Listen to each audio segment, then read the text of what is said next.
अस्सलाम वालेकुम। सब्सक्राइब कीजिए उर्दू टीवी को अपने मोबाइल पर देखने के लिए रेड कलर के बटन को प्रेस कीजिए और घंटी भी दबा दीजिए। अल्लाह हाफिज़।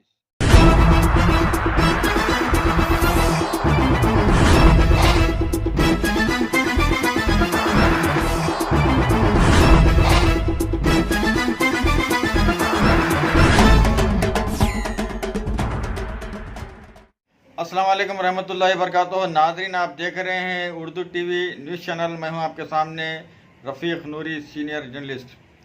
आइए देखते हैं आज के ख़बरों की तफसीलात। सेल्फी लेने की कोशिश में एक खातून खाई में गिरकर हलाक हो गई।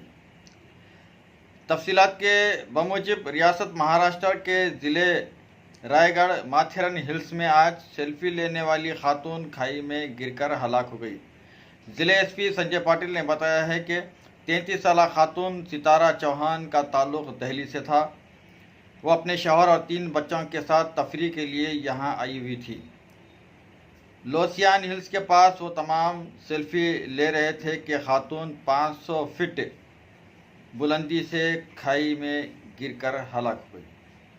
पुलिस मसरूफ़ तहक़ीक़ात है।